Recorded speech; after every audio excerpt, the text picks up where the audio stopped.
بسم الله الرحمن الرحيم والصلاة والسلام على أشرف المرسلين. Salam alaikum. Bonjour tout le monde. Aujourd'hui, on va voir ensemble un autre sujet, toujours le module théorie de signal pour licence 2 de l'université Mohamed Khidr Biskra, faculté des sciences technologies, département génie électrique. La date à l'examen est le 5 mai 2021.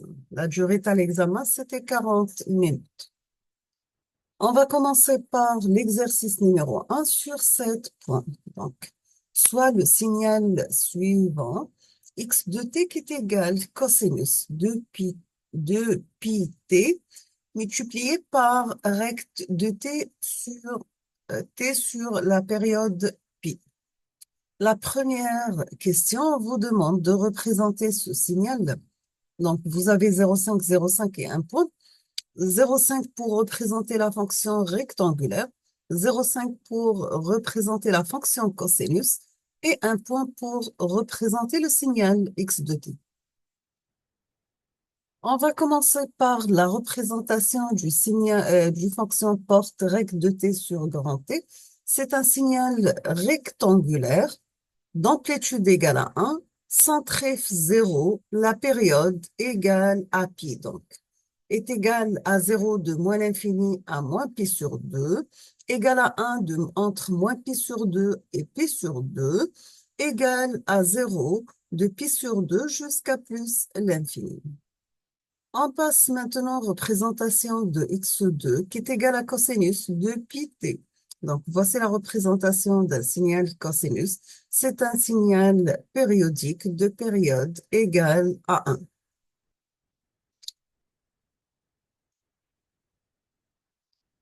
Voici à la fin, on obtient si on va multiplier x1 par x2, c'est-à-dire on va garder qu'une partie du signal cosinus, c'est-à-dire la multiplication par la fonction porte, on obtient une partie du signal périodique.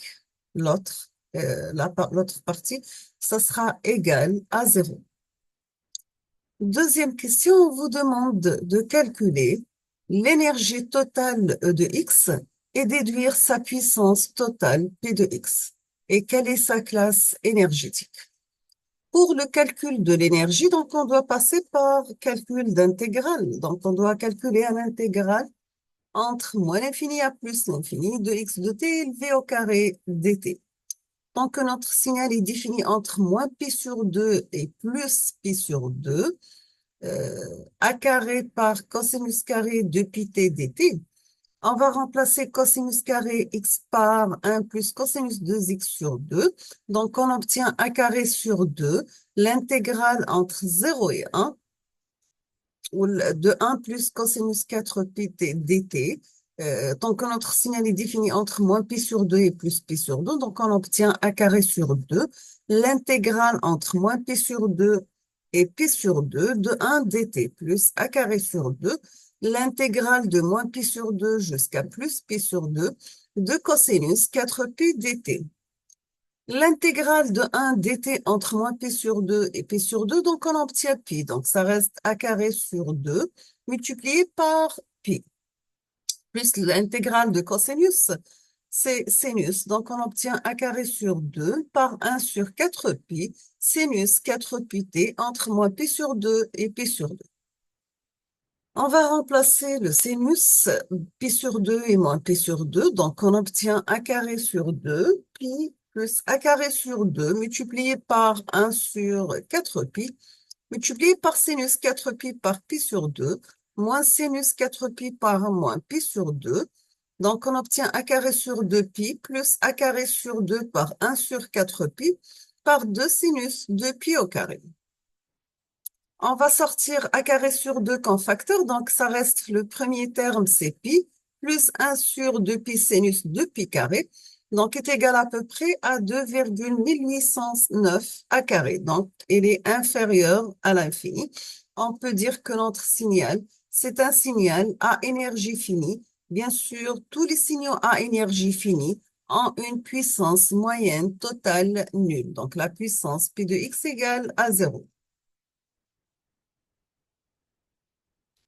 Maintenant, on vous donne un autre signal y de t qui est égal à x de t moins pi sur 2. On vous demande de représenter ce signal y de t. Voici le signal modifié y de t qui est égal à x de t moins pi sur 2. Donc, on obtient la forme suivante du signal. Et voici le signal original.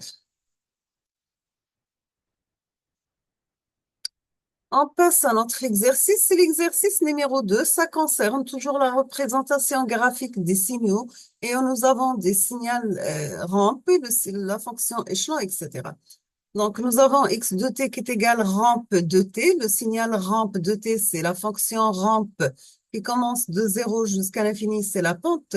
Et en dehors de cet intervalle égal à 0. À notre deuxième, c'est moins r de t moins 2. Donc, ça commence à partir de 2. من moins l'infini حتى 2, c'est nul. ومن 2 حتى plus l'infini, on a une rampe ou là une pente négative. X3, c'est l'échelon E de t moins 2. Donc, c'est un échelon qui commence à partir de 2. 2 moins l'infini à 2 égale à 0. Mais 2 حتى plus l'infini égale à 1. X4, c'est moins l'échelon E de t moins 4. Donc, on dit de moins l'infini à 4 égale à 1, égale à 0, pardon. Ou 1004 حتى plus l'infini, on dit moins 1, l'amplitude assignée. X5, c'est moins R de T moins 4, donc 2 moins l'infini à 4 égale à 0. On dit une rampe descendante négative. X6, c'est la rampe R de T moins 6. Donc, c'est une rampe qui commence à partir de 6 حتى plus l'infini.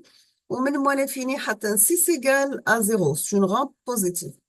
Et on obtient à la fin notre signal x, c'est la somme des 6 signaux. Donc, on obtient de moins l'infini à 0, c'est 0. De 0 à 2, on a la rampe montante. De 2 à 4, on a une partie de la fonction porte. On a 4, 6, la rampe descendante mais positive. 6 à plus l'infini, ça sera égal à 0. Nous sommes arrivés à la fin de cette vidéo, donc je vous remercie infiniment pour votre attention. Comme toujours, n'hésitez pas si vous avez des questions. À la prochaine vidéo, Inch'Allah. نقول لكم أستودعكم الله الذي لا تضيع ودائعه. حد موفق للجميع.